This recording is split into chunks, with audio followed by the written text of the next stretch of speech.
আসসালামু আলাইকুম ওয়া রাহমাতুল্লাহি ওয়া বারাকাতুহু। নাহমাদুহু ওয়া নুসাল্লি আলা রাসূলিহিল কারীম, আম্মা বা'দ। ফাআউযু বিল্লাহি মিনাশ শাইতানির রাজীম। ইন্না নাহনু নাযালনা যিকরা ওয়া ইন্না লাহু লাহাফিজুন। আপনারা সোশ্যাল মিডিয়ার মাধ্যমে দেখতে পাচ্ছেন যে হরিণঘাটার একজন বিধায়ক অসীম সরকার পবিত্র আল কোরআনকে নিয়ে অরুচিকর মন্তব্য করেছেন এবং কোরআনের ব্যাপারে এত কিছু ভুল তথ্য তিনি পেশ করেছেন যে তথ্য ইসলাম ধর্মাবলম্বী মানুষরা জীবনে কোনোদিন পড়েওনি, শোনেওনি। মানে একটা আশ্চর্যজনক তথ্য যার কোনো ভিত্তি নেই। যাই হোক, আসলে অতিরিক্ত গরুর পেচ্ছাপ পান করলে তাদের কাছ থেকে এরকমই জিনিস পাওয়া যাবে, ভালো জিনিস পাওয়া যাবে না। কারণ ভালো কিছু জানতে গেলে ঘি মাখন এসব খেতে হয়। গরুর পেচ্ছাপ পান করে যারা, তাদের কাছ থেকে ভালো কিছু আশা করা যায় না। তবে আমি অবশ্যই নিন্দা জানাচ্ছি, আমি অবশ্যই খুব নোংরা দৃষ্টিকোণ থেকে দেখছি এই মানুষটাকে।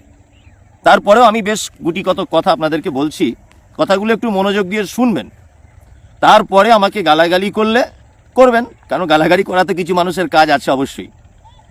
দেখুন, একটা কথা বলি, বিহারে ভোটের আগে আই লাভ মোহাম্মদকে কেন্দ্র করে একটা সাম্প্রদায়িক দাঙ্গা লাগানোর চেষ্টা চালিয়েছিল আরএসএস অর্থাৎ বিজেপি।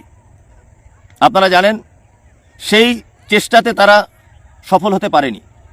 আপনারা জানেন যে আগামী কিছুদিন পর আমাদের পশ্চিমবাংলাতেও নির্বাচন হবে। এই নির্বাচনের আগে ঠিক অসীম সরকারের মতো কিছু অসাধু রাজনৈতিক নেতাদের দিয়ে এই কথাগুলোকে বলিয়ে দিয়ে মুসলিমদেরকে গরম করে দেওয়া হচ্ছে।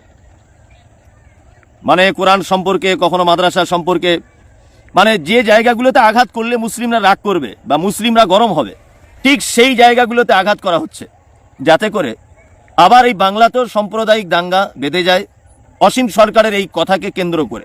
এটাও কিন্তু একটা কৌশল, মাথায় রাখবেন।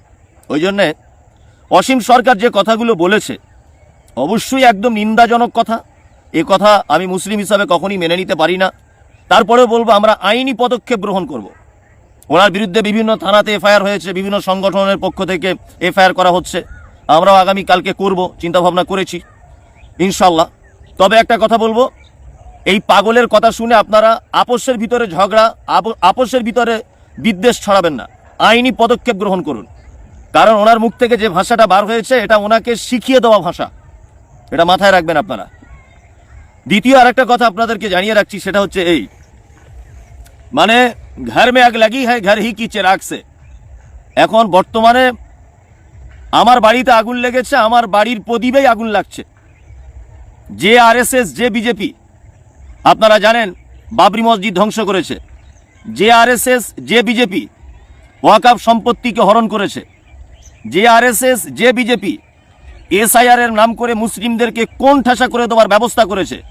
যে আরএসএস, যে বিজেপি আপনারা জানেন বিভিন্ন জায়গায় পরিযায়ী শ্রমিকদেরকে ধরে মেরে তাদেরকে লাশে পরিণত করে তাদেরকে বাড়িতে পাঠাচ্ছে।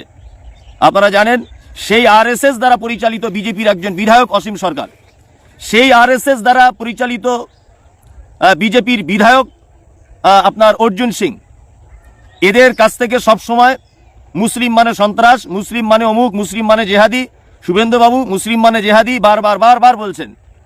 তার আরএসএস এর দ্বারা পরিচালিত বিজেপি আমাদের জন্য খুব ভয়ঙ্কর।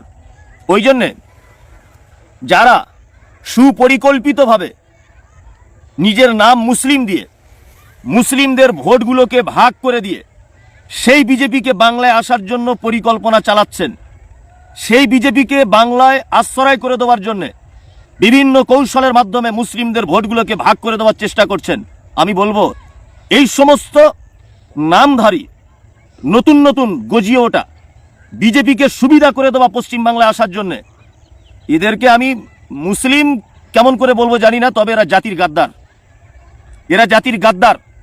ওই জন্য বলবো, যে বিজেপি আমাদের এত সর্বনাশ করলো, সেই বিজেপিকে পশ্চিমবাংলায় বিজেপির বি টিম হয়ে যারা কাজ করছে এবং মুসলিমদের ভিতরে বিভাজন সৃষ্টি করে দিয়ে মুসলিমদের ভোটগুলোকে বিভিন্ন রকম কৌশলের মাধ্যমে ভাগ করে দিয়ে নতুন দলের আমদানি করে বিজেপিকে আবার পশ্চিমবাংলায় আনার চক্রান্ত করছেন।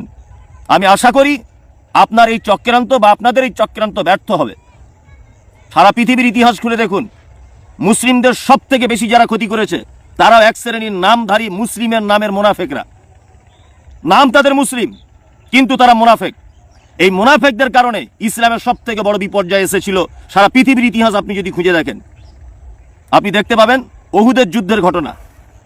আপনি দেখতে পাবেন ওহুদের যুদ্ধ থেকে কত শিক্ষা নেওয়া যেতে পারে, মুনাফেকরা কেমনভাবে মুসলিমদেরকে বিপাকের ভিতরে ফেলে দিয়েছিল। ওই জন্য বলবো যে আপনারা অবশ্যই সচেতনতার সঙ্গে দিন যাপন করুন।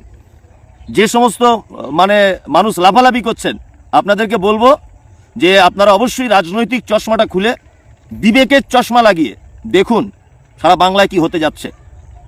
ওই জন্য বলবো, অসীম সরকারের যে কুরুচিকর মন্তব্য করেছেন তিনি ইসলামের ধর্মগ্রন্থ পবিত্র আল কোরআন সম্পর্কে, অবশ্যই ওনাকে নিন্দা জানাচ্ছি, ধিক্কার জানাচ্ছি।